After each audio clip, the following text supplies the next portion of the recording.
Same with my man, bro. I was taking, bro. Bro, at least 100. Kodak Black is crying out for help, and this time, it hits way different. The same guy who once flexed about beating the odds is now practically begging his fans to save him from the edge. From wild, unhinged live streams to awkward, barely there, interviews and chaotic moments caught on camera. Fans aren't just concerned anymore, they're scared. Something deeper is tearing him apart, and it's all unfolding like a real-life tragedy in front of our eyes. The addiction rumors, they're not whispers anymore. They're loud, clear, and impossible to ignore. The question now isn't if Kodak needs help, it's whether someone will actually reach him before it's too late. Kodak himself has basically confirmed what everyone was afraid to say out loud. He's spiraling. Hard. The addiction? Real. No speculation, no maybe. He straight up admitted he's losing his grip on everything. His career, his health, even his life. Let's not act brand new. We all know Kodak's never been shy about showing us the raw, unfiltered truth. He's always turned his pain into music that hits deep. Chart-topping tracks, sold-out shows, and a real presence in the game. But those highs came with some serious lows, court cases, jail time, fighting demons in full public view. And then there was Rolling Loud. That performance shook everyone. Not because it was bad, but because it was heartbreaking. You could feel it. Kodak wasn't just performing. He was breaking down, begging for help right there on stage. He came out looking totally out of it, stumbling, disoriented, even bumping into his own dancers like he didn't know where he was. The crowd was stunned, confused. And of course, the clips went crazy viral the second it happened. But here's the difference. We've seen Kodak spiral before, but never like this. This time, it looked darker, sadder. And what hit hardest? He looked completely alone out there. Ain't no shame in my man, bro. I was taking, bro. Bro, at least 100 perks. But my average was 40 Percocets, bro. Now, people are finally asking the real questions. Where's his team? Where are the people who are supposed to have his back? It's crazy how it feels like no one's stepping up before things hit rock bottom. And just when you think Kodak's situation couldn't get any worse, boom. Even more chaos blows up right in his face. What's up for me? I said, no, I don't want it. I don't want sex. I don't want sex. She wants up for me. I said, no, I don't want it. I'm just waiting for the bus. I didn't want sex. I don't want sex. She said she wants up for me. I said, no, I don't want it. Kodak's legal drama? Man, it's been nonstop smoke. And we're not talking about some light slap on the wrist charges either. Kodak's been in and out of the system since the moment he hit fame. Remember that early case?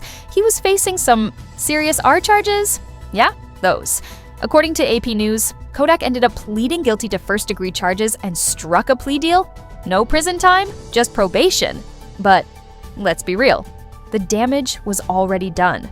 After that, the industry backed off. Endorsements vanished. People started distancing themselves. And you could see it was messing with him mentally, but it didn't stop there. Every time Kodak's name came up, it was tied to another wild headline. 2018, total disaster. Kodak got hit with 7 charges. Yep, 7. We're talking grand theft of a firearm, possession while already on probation. The whole situation was a mess. It looked like Kodak was about to get locked up and forgotten forever, but somehow, just 7 months later, boom, he was back out. TMZ was all over it. He was staring down 12 years originally, but out of nowhere, charges just started vanishing like magic tricks. His sentence got cut way down. People were thinking, okay, maybe this is it. Maybe Kodak's finally gonna chill, focus on music, and pull it together. But nah, Kodak said, hold my drink. Because in 2019, he dove straight into more trouble, this time with serious federal weapons charges. He pled guilty and ended up getting slapped with 46 months behind bars. Everybody was like, all right, this has got to humble him for real. This time. Then, boom, came the wildest plot twist ever. January 20th, Kodak caught a presidential pardon, straight from Donald Trump.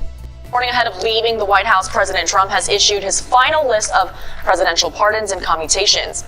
In all, there are 73 pardons and 70 sentences commuted. The most notable name is former campaign advisor Steve Bannon, who pleaded not guilty to defrauding donors in a We Built the Wall fundraiser. Other notable names on the list include rappers Lil Wayne and Kodak Black, and the former mayor of Detroit, Kwame Kilpatrick. Out of nowhere, no buildup, no warning, just poof, he was free. The internet lost its mind. Nobody could believe it. After Kodak caught that surprise get-out-of-jail-free card, it actually looked like things were turning around. He popped, out looking healthier, more focused, like he was finally ready to leave all the chaos behind. People were really saying, okay, maybe this time he's done wildin' out. It was giving fresh start vibes, new chapter energy, all of that. But man, it didn't take long before his name was right back in the headlines. And not for dropping fire tracks either. In 2022, cops pulled him over for something super basic. Just a simple window tint violation. Sounds minor, right? But once they searched the car, they found something they definitely weren't cool with. Now here's where things got real messy. Kodak had just been shot in the leg at a party, and he claimed the meds they found were prescribed by a legit doctor. He was like, look, I'm in pain. I got a real prescription. This ain't no street stuff. But you already know how it goes. Once your name's been tied to drama for years, people stop giving you the benefit of the doubt. I've seen this video of my brother Kodak, and I feel a call, and he's actually wearing this Donda chain. And it's not just because he's wearing a chain, but it's like, how he's sitting here wearing this chain unless something's saying to go and get my brother. And I thought about it before. I was like, man, I should go down to Miami. Maybe I could be the person that could make. Even after Kodak tried breaking it all down later, you could see it, clear as day. The weight of it all was still crushing him. He's been saying for years that he wants to change, that he's trying to move different. But every step forward seems to come with two giant steps back. At one point, he even talked about opening up a CBD shop. Yep. Kodak dreamed of helping people find natural alternatives, using his own scars to inspire healing. And honestly, it sounded real. It felt like he really wanted to turn his pain into purpose. But if there's one thing we've learned Now, it's this. When it comes to Kodak, nothing ever goes the way you expect. His life has been anything but predictable, and yeah, it stayed that way. So boom.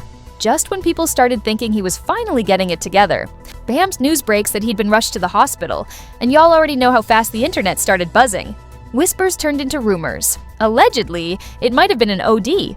That's what a bunch of outlets started hinting at, and suddenly the internet spiraled into full panic mode. And get this, it wasn't weeks later, not even days, just moments after that news, Kodak goes live on Instagram, and mid-sentence, he straight up falls asleep. Out cold. Gone. Just like that. Sure, some folks tried to play it off. Oh, maybe he's just tired. But come on. If you've been watching Kodak lately, you know something deeper is going on. And if that wasn't enough to sound the alarms, let's talk about that Drink Champs interview. That one was hard to watch. Kodak looked disconnected, slurring his words, struggling to follow the conversation. He wasn't present.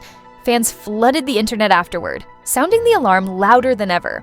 But wait, it didn't stop there. Just as people were still trying to process all that, boom, Kodak pops up again, this time on Kites and Nuts. Stream. And man, it was not the comeback Kodak needed. Kai's streams are usually lit, high energy, full of laughs.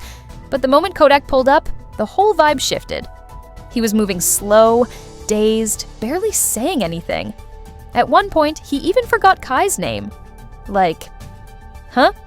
Then he tried to drop a freestyle, but the flow wasn't flowing. And the bars, they just weren't hitting. The chat lit him up, dragging him left and right. It was tough to watch, but here's where it gets wild. After all that, Kodak popped back online, sounding like he was ready to flip the script. He said he was focused, walking the straight and narrow, claimed he never even thought he'd live. This long, he started talking about self-control, about fighting demons. It was giving redemption arc vibes, and honestly, people were rooting for him heavy. But man, the plot twisted fast. Just a few weeks later, Kodak popped up again, and this time, he looked like he was right back under the influence. And guess what? He didn't even try to explain it away. Instead, he started snapping on fans. The same people who were just cheering him on for getting clean. The switch-up had everyone scratching their heads like, yo, what is really going on with Kodak? And then, boom, came the wildest moment yet. A video went viral of Kodak just casually sitting cross-legged in the middle of an Atlanta street eating chicken wings. Not on a bench, not on a porch, on the pavement. Cars were passing by, and he's just sitting there zoned out, wings in hand. Even for Kodak, the whole vibe was way off. Naturally, fans flooded the internet again, asking the real questions. Is he okay? Because that didn't feel like just a random moment. And you already know how the internet gets. Theories started flying. Some swore it was another drug situation. Others thought it was a full-blown mental breakdown. And a lot of people, they were just genuinely worried. But wait, plot twist. Kodak's lawyer steps in like, hold up, y'all got it wrong. They claimed it wasn't a breakdown at all, said Kodak was just filming some B-roll for a music video. This is art, not addiction. Okay then, but just when you thought it couldn't get messier, guess who jumped into the mix? Kanye West. Yep, Mr. Donda himself. He hopped online and said he was worried about Kodak. Kanye was talking big, said he was flying to Atlanta to check on him personally. And he looked serious, even told folks in the area to keep an eye on Kodak. Until he got there. Kanye said the whole thing felt like a sign, especially since Kodak was spotted rocking a Donda Academy chain in that viral clip. Now the streets are buzzing. Some people are saying a Kanye x Kodak collab might be cooking. Others are brushing it off like, hey, that's just Kodak being Kodak. Or maybe it's some sneaky PR move. But a lot of people, they're raising real red flags about his mental state, especially with everything we've already seen. Because, yeah, Kodak's been saying he wants to stay clean. That he's trying to move different. But these moments, they make it hard not to second guess what's really going on behind closed doors. It's like, just when you want to believe he's finally okay, another wild moment pops off. At the end of the day, Kodak sitting cross-legged in the street, munching on chicken wings, just adds another layer to his unpredictable legend. Whether it was misunderstood art or a straight-up cry for help, one thing's for sure, it's got the whole internet talking. Even Kanye is watching. People had all kinds of reactions to Yak's latest moment. Some showed love and sympathy, saying he clearly needs support, and that maybe he's lost trust in everyone, even himself. But others, they weren't cutting him any slack. One person said, some people just need real support. This is clearly someone who's drowning and doesn't know how to ask for help. Another said straight up, he had all the chances in the world. He blew them. This is on him. No matter what side you're on, you gotta admit, something deeper is definitely going on. But now we want to hear from you. Is Kodak crying out for help? Or is he just misunderstood out here? Make sure to like, comment, subscribe, and share this with your people. Let's keep this conversation going, and I'll catch y'all in the next one. Stay tapped in.